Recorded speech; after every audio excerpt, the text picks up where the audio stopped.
چوتھی زندگی شروع ہو گئی، عالم برزخ۔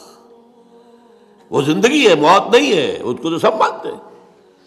عذاب قبر ہم مانتے ہیں، قرآن سے ثابت ہے۔ بعض لوگ یہ سمجھتے ہیں کہ شاید قرآن میں ذکر نہیں ہے، غلط بات ہے، لیکن میرے پاس زیادہ وقت نہیں ہے۔ برزخ کے اندر زندگی کی ایک کیفیت ہے، اس کے اندر جیسے کہ ہمارے یہاں بڑی ویسے چھڑ گئی ہیں۔ حضور کی زندگی کیسی ہے؟ آیا ایسی ہے جیسے دنیا میں تھی یا اس سے کچھ مختلف ہے؟ تو میں کہا کرتا ہوں دنیا کی زندگی تو اتنی اچھی زندگی نہیں ہے، حضور کو جو زندگی ہے عالم برزخ میں، اس کا تو ہم تصور بھی نہیں کر سکتے۔ اس عالم برزخ میں کہا گیا شہداء کو وَلَا تَقُولُوا لِمَن يُقْتَلُ فِي سَبِيلِ اللَّهِ أَمْوَاتٌ بَلْ أَحْيَاءٌ وَلَٰكِن لَا تَشْعُرُونَ۔ اللہ کی راہ میں شہید ہو جانے والوں کو اموات مت کہو، مردہ مت کہو، زندہ ہے، تمہیں اس کا شعور نہیں۔ ہمیں شہداء کی زندگی کا شعور نہیں، پھر صدیقین اوپر ہے، پھر انبیاء ان کے اوپر ہے، پھر رسول ان کے اوپر ہے، سب سے اوپر سید المرسلین ہے۔ کیا زندگی ہوگی، ہم کیا تصور کر سکتے ہیں؟ ما لا عین رأت ولا اذن سمعت ما خطر علی قلب بشر۔ بہرحال پھر یہ چوتھی زندگی آ گئی، پھر آئے گا، پھر سور پھونکا جائے گا، اور پھر فَإِذَا هُمْ قِيَامٌ يَنظُرُونَ، تو سب زندہ ہو کر دوبارہ کھڑے ہو جائیں گے۔ وہ یوم القیامہ ہوگا، کھڑے ہونے کا دن، اور اس سے ہمارا پانچواں دور شروع ہو جائے گا، حیات اخروی۔ اچھا، حیات اخروی کے بارے میں ہمارا کیا ایمان ہے؟ کیا وہ کبھی ختم ہونے والی ہے؟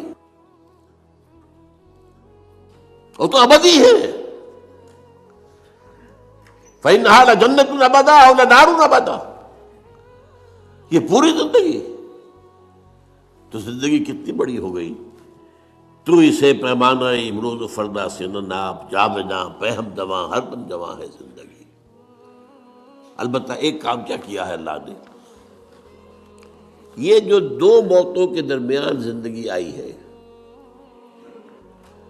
پہلی موت جو کہ ہم عالم ارواح سے، اس کے بعد سلا دیے گئے، موت آ گئی نا، پھر اللہ نے زندہ کیا۔ پھر جو ہماری موت آنے والی ہے، میری اور آپ کی، ان دو موتوں کے درمیان ایک زندگی کا حصہ کٹ گیا اس میں سے۔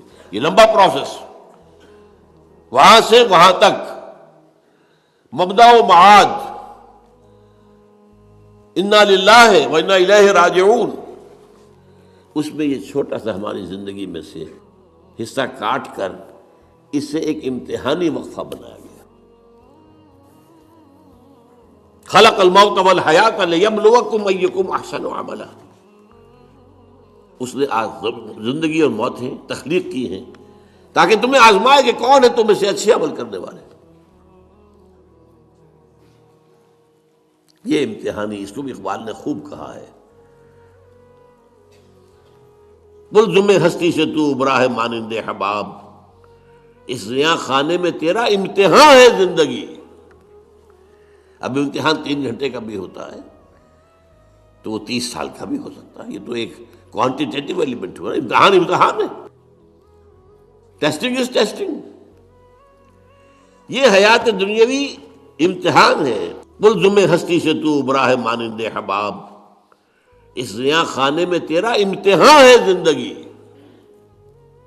اس کے بعد جب ہمیں دوبارہ اٹھا دیا جائے گا، حساب کتاب ہوگا، اعمال کا جزا و سزا کے فیصلے ہوں گے، اور پھر یہ جنت اور یہ دوزخ۔ وَإِنَّهَا لَجَنَّةٌ أَبَدًا أَوْ لَنَارٌ أَبَدًا۔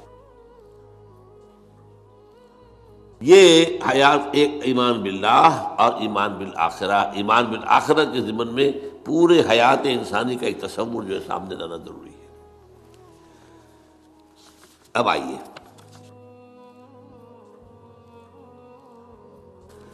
میں نے کہا تھا تخلیق کے بارے میں کچھ باتیں آپ کو بتاؤں گا۔ یہ جدید سائنس کے حوالے سے بھی بہت اہم چیزیں ہیں، اور یہ قرآن کی حکمت اور فلسفے کے لیے۔ بدقسمتی ہماری یہ ہے کہ ہمارے جو فلسفی مسلمان ہوئے، ابن سینا ہو، فارابی ہو، کندی ہو، جو متکلمین ہوئے جنہوں نے عقل سے کام لے کر قرآن کی تفسیریں کی ہیں، امام راضی میں بہت بڑے مقام پر ہیں، اور ہیں بہت ہیں، کچھ صوفی مزاج صوفی ہے، فلسفی ہے، ان سب نے اپنی زیادہ تر گفتگو کا دار و مدار یونانی حکماء اور فلاسفہ کی بات پر رکھی ہے۔ سقراط اس کا شاگرد، افلاطون اس کا شاگرد، ارسطو۔ ہمارے متکلمین، ہمارے فلاسفہ سب ارسطو کے شاگرد۔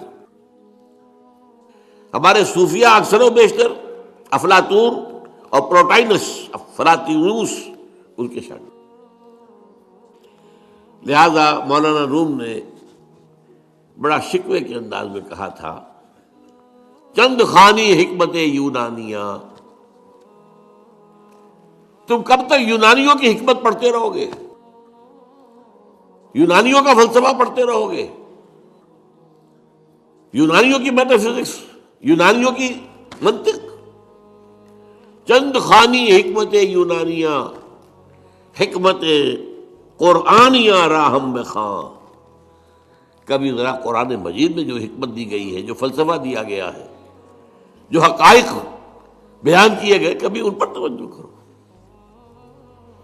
اللہ تعالیٰ توفیق دے۔ میری دلی آرزو ہوگی کہ آپ میں سے جو ذہین لوگ ہیں، ظاہر بات ہے کہ یہ میدان ہر شخص کا نہیں ہے۔ حضور صلی اللہ علیہ وسلم کا جو افرادی انفرادی سطح پر انقلاب برپا کرنے کا پروسیس ہے، 4 الفاظ ہیں اس میں ٹاپ پر آتا ہے حکمت۔ یتلو علیہم آیاتہ یزکیہم ویعلمہم الکتاب والحکمہ۔ حکمہ یہ تعلیم محمدی صلی اللہ علیہ وسلم، تربیت نبوی صلی اللہ علیہ وسلم، اس کی سب سے اونچی منزل ہے تعلیم حکمت۔ تو ظاہر بات ہے کہ ہر شخص اس کا اہل نہیں ہوتا۔ یہ اللہ تعالیٰ نے ظاہر بات ہے سب کو ایک جیسا نہیں بنایا ہے۔ جسمانی قوتوں کے اعتبار سے بھی فرق و تفاوت ہے، ذہنی صلاحیتوں کے اعتبار سے بھی فرق و تفاوت ہے۔ جن لوگوں کے اندر یہ فلسفہ اور حکمت کا ذوق ہو، وہ اس معاملے میں آئیں، سوچیں، پڑھیں۔ میری یہ چند باتیں ہو سکتا ہے کہ ان کے لیے چشم کشا ثابت۔ وہ کتاب اس وقت میری جو ہے ایجاد و ابداع عالم، وہ آؤٹ آف پرنٹ ہے، موجود نہیں ہے، انشاءاللہ جلدی ہی پرنٹ کروا لیں گے دوبارہ۔ دیکھیے تخلیق کا مرحلہ اول عالم امر ہے، اللہ کا ایک حکم کن، انما امرہ اذا اراد شیئا ان یقول کن فیکون۔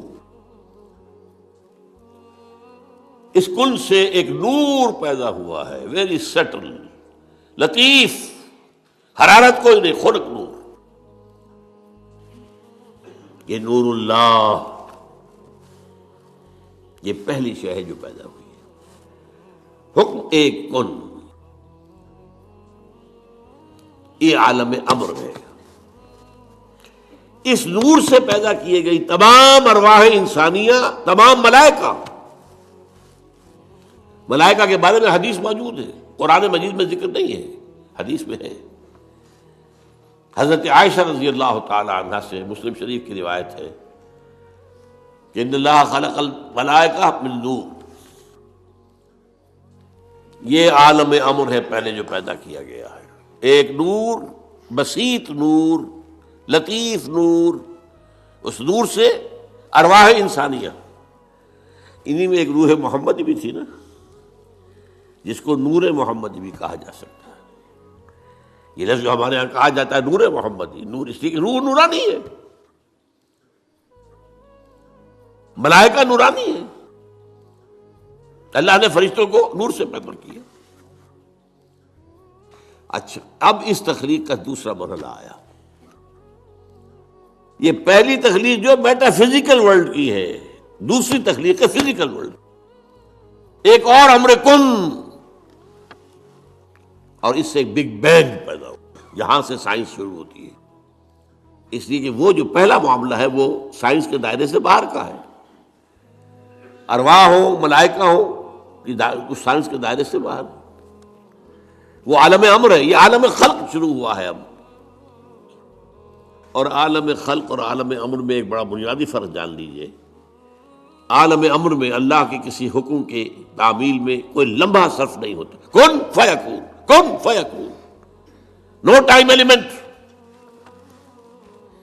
یہی وجہ ہے فرشتے کو عرش سے زمین تک آنے میں کوئی وقت نہیں لگتا، روح کو بھی کوئی وقت نہیں لگتا. یہ بیانڈ دس فزیکل ورلڈ ہے نا. تو میٹا فزیکل ورلڈ کا سے تعلق ہے ان کا، یہ عالم امر سے ہے. امر میں وقت نہیں لگے گا قطعاً، خلق میں وقت لگے گا لازماً. آم کی گٹھلی ہے، آم کا پودا بننے میں 5-6 سال لگ جائیں گے. رحم مادر میں حمل ٹھہر گیا ہے، بچے کے پورے بننے میں 9 مہینے لگیں گے، ٹائم لگے گا. اٹس خلق. قرآن کہتا ہے ہم نے آسمان زمین 6 دن میں پیدا کیے، ٹائم لگا کہ نہیں لگا؟ تو یہ امر ہے وہ پہلا، جس میں کہ کیا ہے 3 چیزیں ہیں. اللہ کا نور جو بہت لطیف ہے، وہ خزانہ ہے، اسی سے بنی ارواح انسان کی، اس سے بنے فرشتے. اور چوتھی چیز نوٹ کیجئے، وہی بھی عالم امر سے متعلق ہے، اس لیے کہ وہ ایک کمیونیکیشن ہے بٹوین روح انسانی یا روح نبوی اور الروح القدس. جبرائیل کون ہے؟ فرشتہ. روح محمدی یہ بھی نوری، وہ بھی نوری. یہ ان دونوں کا کمیونیکیشن ہے وہی. لہذا اس کا تعلق بھی عالم خلق سے نہیں ہے، عالم امر سے. بہت پیارا شعر کہیں کہا ہے، کس کیفیت میں کہا ہے میں نہیں سمجھ سکتا. نغمہ وہی ہے نغمہ کہ جس کو روح سنے اور روح سنائے. روح محمدی نے سنا ہے، اس کان سے نہیں سنا حضور نے. یہ نوٹ کر دیجئے، کبھی پڑھیے حقیقت وحی نامی کتاب مولانا سعید احمد اکبر آبادی کی. وحی کی حقیقت کیا ہے؟ وہی براہ راست قلب پر جاتی ہے، اس کان کے واسطے سے نہیں جاتی. یہ کان عالم خلق کا ہے، قلب عالم امر کی شے، روح کا مسکن ہے. وہاں روح ہے، روح محمدی ہے. فَإِنَّهُ نَزَّلَهُ عَلَىٰ قَلْبِكَ، اس کو اے نبی اتارا ہے اس فرشتے نے آپ کے دل پر براہ راست. تو نغمہ وہی ہے نغمہ کہ جس کو روح سنے اور روح سنائے. دوستوں جیسے کہ آپ لوگوں نے آج کی ویڈیو دیکھی ہے اور امید کرتا ہوں کہ ویڈیو آپ کو پسند بھی آئی ہوگی. جیسے کہ ڈاکٹر صاحب نے بیان کیا ہے عالم برزخ کے بارے میں، بہت ہی بہترین بیان کیا ہے.